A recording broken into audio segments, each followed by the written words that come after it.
After 3 seasons and 300 chapters, everyone finally seems to have figured out that Rent-a-Girlfriend is bad. In fact, I'd even go so far as to say that RAG is the single most hated anime of the past few years, with the train showing no signs of stopping anytime soon. Deservedly so, might I add. The funny thing is, the anime wasn't nearly this hated when it first began airing. Sure, many people disliked Kazuya and Mami, but it wasn't until the utter stagnation of the manga, coupled with that scene you definitely know about, that the average video essay on RAG became either 40 plus minutes long or the second coming of the Asterisk War sucks. It's kind of surreal looking back on old posts about how RAG is the story of Kazuya growing out of his simp behavior while knowing what I and everyone else knows now.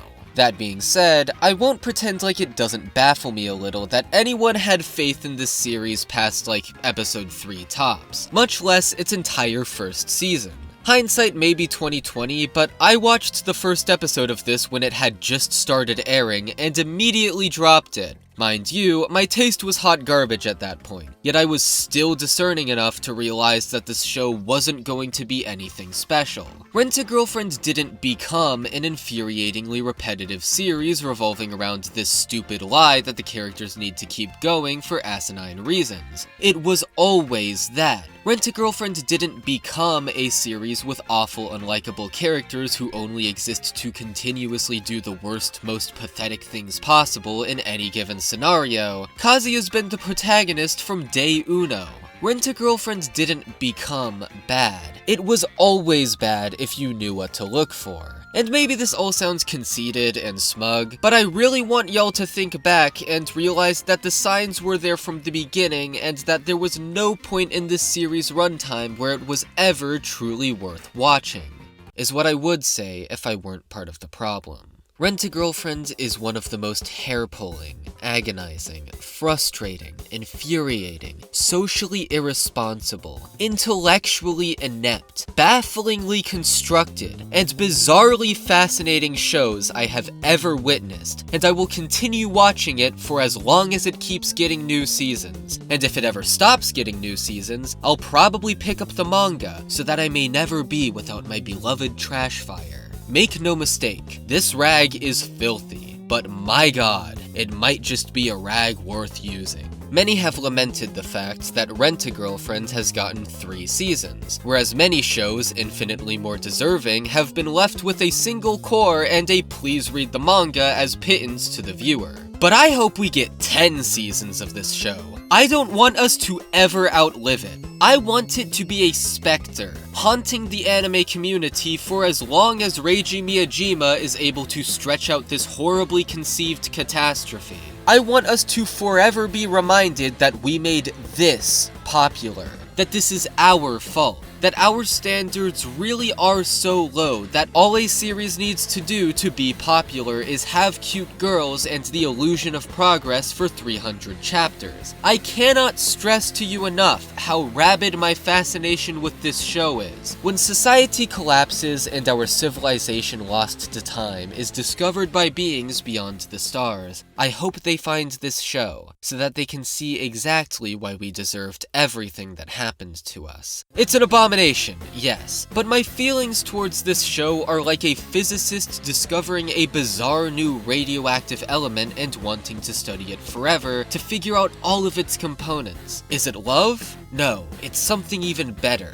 Undying hatred. I wouldn't even say Rent-a-Girlfriend is the worst show of all time. Just about any random isekai in a given season will have endlessly less entertainment value and charm. But each of its components is so flawed in such unique ways that it nearly defies comprehension. Unfortunately, I'm tardy to the party when it comes to talking about this show, so the aforementioned 40-minute video essays probably already talked about most of what I would have covered about the first 2 seasons.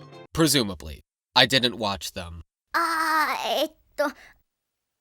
Bleh. But luckily for me, Season 3 just finished airing, so now is my chance to make a relevant video on Rent-A-Girlfriend. And this particular season is in a pretty unique position in terms of the rag lore. It's considered by fans, or consumers of the series, to not only be the best part of the entire story, but also the last tolerable chunk of it before it devolves into complete and utter slop. Of all 3 seasons so far, it has the highest Mal score, though that's not saying much. So is this season actually good? And then my script says maniacal laughter. I'd say spoiler warning, but it's Rent-A-Girlfriend. Do you actually care? In fairness, this season is in fact the least bad of the 3, but discounting my love-hate love of this series, it went from like a 3 out of 10 to a 4 out of 10.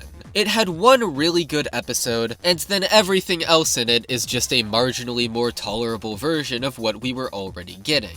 That's, of course, not mentioning Yaemori, who is entirely extraneous to the overall narrative and arguably the worst female character in a show that already has Chizuru and Ruka in it. Season 3 revolves around the gang making a movie together for Chizuru and her grandma, before becoming about said grandma dying and the subsequent fallout. For whatever reason, maybe because it was about, I don't know, making a movie, I expected it to feature more of the characters actually making the movie. This may be shocking, but I, as a struggling artist, really like shows about struggling artists. So when I watched the movie arc, I expected it to depict the creative struggle of making a movie. Sure, the characters do struggle to fundraise the project, but after that, the making of the movie itself almost feels like an afterthought in terms of its portrayal in the narrative. The script isn't written by Kazuya or any relevant character in the story. Instead, we're just shown Kazuya crying over the script and telling Chizuru, "This is the one!" But why is this script the one?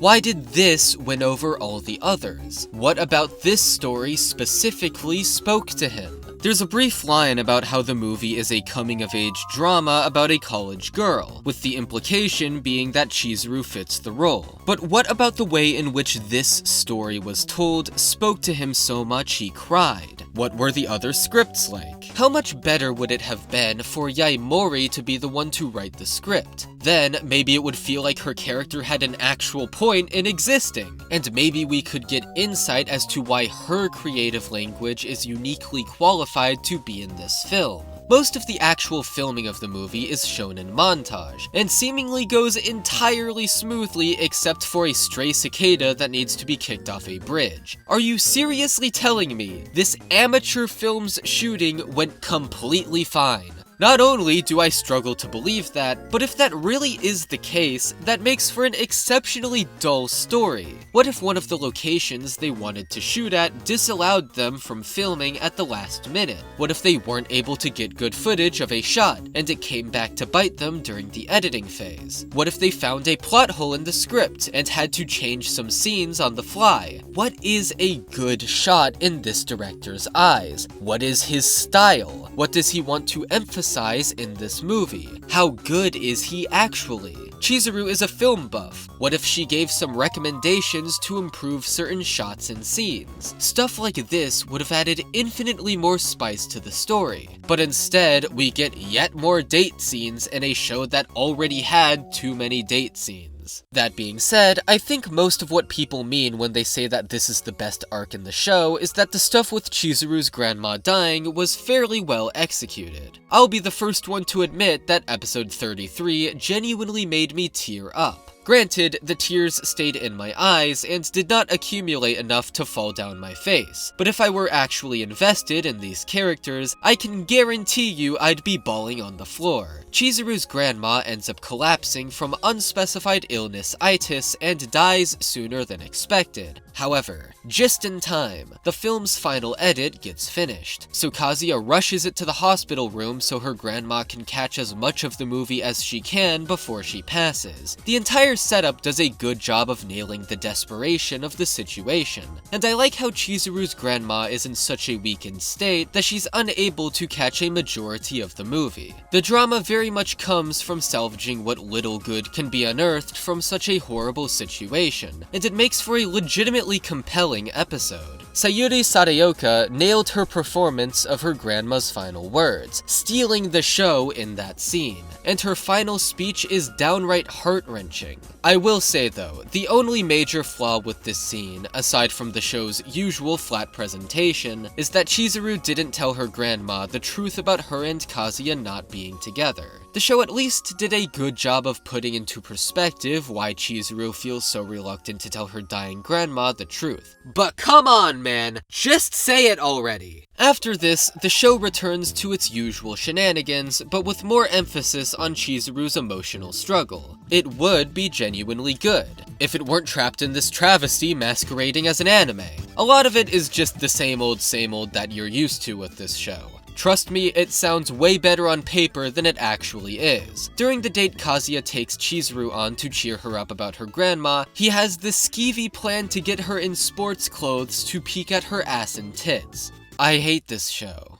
There's one last big issue with this season that I've been paying lip service to but not actually delving into. See, there's this bizarre creature named Yaemori Mini. She has 2 blue drooping antennae. Given all the evidence the show gives us, I have come to the conclusion that Yaemori is not human. She is an alien, and her antennae are vital organs that keep her alive. So please, if you ever meet Yaemori or anyone from her home planet in real life, cut off both of their antennae and leave them on the street to die a slow and painful death. It is the moral thing to do. Yaemori is basically Reiji Miyajima's idea of what a zoomer is. She's obnoxious, constantly takes selfies no matter the situation, hypersexual, a live streamer, and worst of all, calls Kazuya master.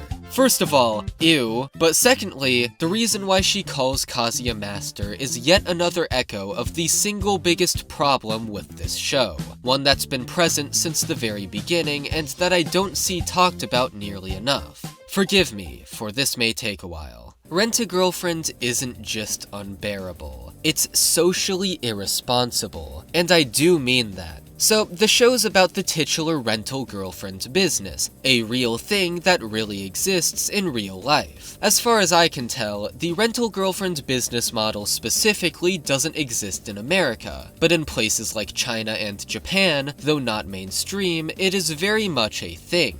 But it's not like us Americans don't have similar things. I'd say that OnlyFans is a rough equivalent to the service you're probably familiar with, and I know that may sound far-fetched when I say it out loud. After all, rental girlfriends are forbidden from doing anything sexual with their clients, but rental girlfriends still very much harness sexuality, and more broadly, intimacy, as a commodity to be canned and sold at a price. Subscribers of OnlyFans seek out the women they desire, and in turn, the models directly message and interact with their followers. In a world where you can Google big boob and get a billion results, it's difficult to imagine OnlyFans' business model surviving if its only appeal were the explicit content. In actuality, it's the illusion of intimacy that drives business. Rental girlfriends work on the same basic model. It effectively preys on loneliness for profit. Of course, that's not to take responsibility away from those who pay for OnlyFans and services like it, or get far too parasocially attached to live streamers and the like. It's your fault if you become a simp,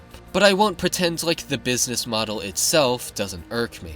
Sure, on paper you can use a rental girlfriend as just a wee bit of escapism for a fun night out, just as you can theoretically use OnlyFans only for the adult content. But there's absolutely a sizable subset of people who use these services while getting parasocially attached to the workers when they really shouldn't be. Personally, I think anyone who uses these services regularly should be trying their hardest to stop using them as soon as possible. But even if we fall short of disavowing the service as a whole, Kazuya is the spitting image of someone who is misusing said service. He embodies everything you shouldn't be if you rent a girlfriend. In a moment of weakness and desperation post-breakup, he pays for a date with Chizuru, and continues dating her in order to weave an ever-growing web of lies with the people he's close to.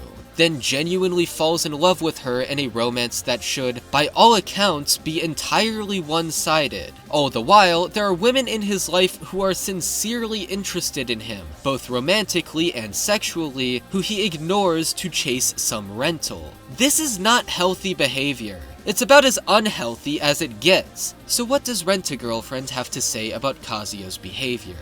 Not much. In fact, it by all accounts condones using the rental girlfriend industry in this way. Chizuru constantly talks about how renting a girlfriend is just a wee bit of escapism here and there to help you get through life. Meanwhile, the show completely neglects how damaging Kazuya's approach to the industry is. Then, it has the audacity to spend the entire show getting Kazuya together with Chizuru as if there's nothing wrong with it. It's like the show is whispering into your ear, hey, buy that OnlyFans. There's a chance she'll like you back. If you rent a girlfriend enough times, she might actually fall in love with you. Isn't that so sweet?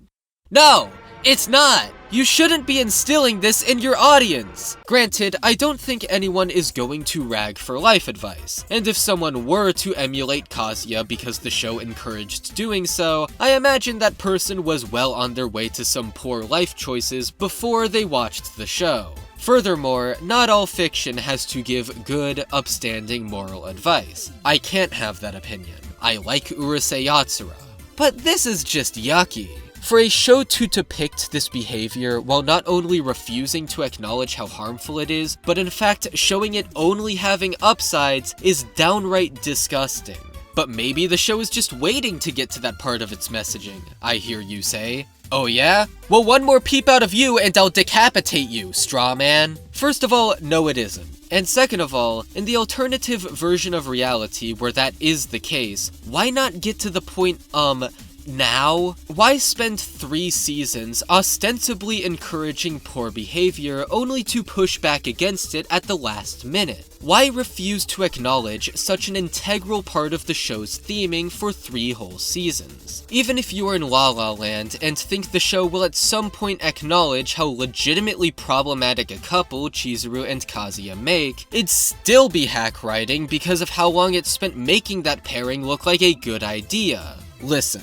I don't want to come off like I have a stick up my ass and need all fiction to preach good messages like a Catholic wine mom, but I hope you get where I'm coming from with all this. So let's go back to Yaemori calling Kazuya master. See, yaemori wails for girls in gacha games, i.e. the act of spending way too much money on a gacha game because you want one of the cute female characters. But Kazuya here wails for real women. That's like a step above what Yaemori's doing. Thus, she calls him master. You know what? Yaemori and Kazuya should get together. They're truly made for each other. Besides, I'm pretty sure Yaemori is just 3 Kazuyas in a trench coat. In episode 27, Yaemori tells Chizuru, "Do you really think people can draw lines in the sand like that? Pay money to go on dates, say goodbye, and that's that? Do you really think everyone accepts that as is? Do you really believe none of them would want to be your real boyfriend? Getting to date you for even just a few hours would make anyone wish you were their real girlfriend." In a good show, this speech would have been the emotional climax of a struggle with unhealthy parasocial love, as Yaemori tries her hardest to get Chizuru to understand just how unhealthy her dynamic with Kazuya is. Instead, in Rent-A-Girlfriend, a show seemingly oblivious to the fire it's playing with, Yaemori is saying this because she wants to play wingman for Kazuya and get him together with Chizuru. In this scene, she wants Chizuru to realize that Kazuya's in love with her, and then she wants them to go out, because to Yaemori, the amount of money you spend is equivalent to the love you feel. Rent-A-Girlfriend isn't deep. It's irresponsibly shallow while trampling all sorts of nuanced, important topics underfoot. Will the series ever redeem itself? No, I'm not even going to pretend there's the slightest chance of that. But hey, this popcorn won't eat itself, and I'm a zoomer. I can't eat without a video playing in the background. I wouldn't consider myself a masochist, but sometimes, instead of all the actually good shows on my plan to watch list, all I crave is a slice of hell. Yo! If you enjoyed this video, please be sure to check out me and neonmanta's rag podcasts on Castaway Anime. They go into way more depth than this video possibly could. Also, if you're a fellow rag hater, later this month, or early next month, I'm going to be releasing something right up your alley. No spoilers, but it's gonna be unhinged. And now...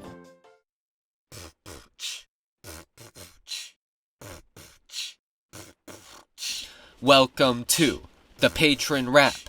I bet you didn't think this would come back. Bidoofus, CJ, Funky Boy Haas, Bros Call Me Roy cause I love eating moss, Jose Ramirez, Karen Chan, my mom died in a car accident. Katie Pack, Mini, neonmanta, my bars are inscrutable like Got to Rebanta, Alviland, Dr. Awu, Logan Noss, I died on a cross, not the Jesus one but lacrosse! Oh golly, 2 in a row! My bars are so fire, my mom's funeral went from burial to cremation.